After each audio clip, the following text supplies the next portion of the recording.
Hi, I'm Linda Popky from Marketing Thought Leadership, and I'm here today with Lysandra Brill. Lysandra is the Senior Manager of Social Media Marketing at Cisco, and thank you for joining us today. Definitely, thanks for having me. Great. Lysandra, as it turns out, is responsible for one of the top 5 product launches in Cisco history, and she did that by using social media. So I thought perhaps you might share with us some of the key learnings you got from that very successful launch. Sure, well, it was one of the first launches that we did completely virtual, viral, and visual. So one big component is doing it as an online event as opposed to a live event. We were able to reach 90 times the audience, and by using social media as a main communication vehicle, as well as the online component, we were able to reach that 90 times audience at 1/6 the cost. Wow, that's a huge, huge difference. It is. Wow. And so what are some of the activities that you did that you might not have even thought of a few years before? Yeah, so we wanted to give people things to talk about. We created online TCO and environmental calculators that went really well into our social media release, and we were able to see the result of that as bloggers were talking about some of that and some of those activities and the results that they were seeing. We used gaming. We did some research and showed that IT professionals were going online at least an hour a day to play video games, so we used that as a mechanism to connect with them and allow them to learn and interact with us through an online game. We did things like using widgets as a way to get our content out there.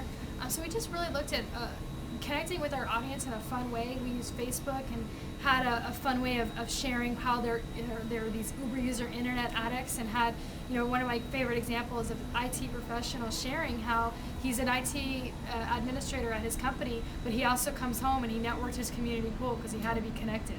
So just really showing that human fun side of things was our goal, and really showed through in the campaign.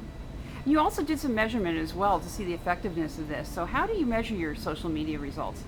Yeah, so at this point, and this was a couple years ago, we really focused on what would this have looked like if we had done things traditionally.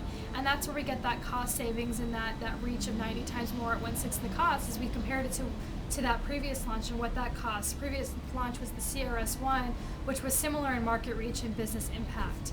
And as we've kind of evolved today, we've now gotten to the point where we see the business value of social media and are using it in all of our campaigns. So the tracking changes from comparing it traditional to more comparing it to other social campaigns and the benchmarks that we're creating against ourselves, as well as using different tools to be able to overlay what the competition is seeing for a similar campaign, and doing competitive analysis that way to really measure and track success. That's great. So tell us about what are maybe a couple of the key learnings or best practices lessons you learned in terms of things you would recommend to others looking to do a social media campaign. Definitely be willing to experiment and test new things. Listening to the audience ahead of time will help determine what are the right tools and tactics to use. The other thing is, being able to show your human side, and focusing on giving people something to talk about throughout that process. If you want to be social is about talking. I really think that marketing's job and PR's job and social media in general is going to become more about managing an editorial calendar to keep those conversations going. And for us at Cisco, we really have like a detailed 3-month plan for all of the campaigns that we do to help facilitate that. That's wonderful. Thank you so much, Lysandra. No problem. Thank you. Great.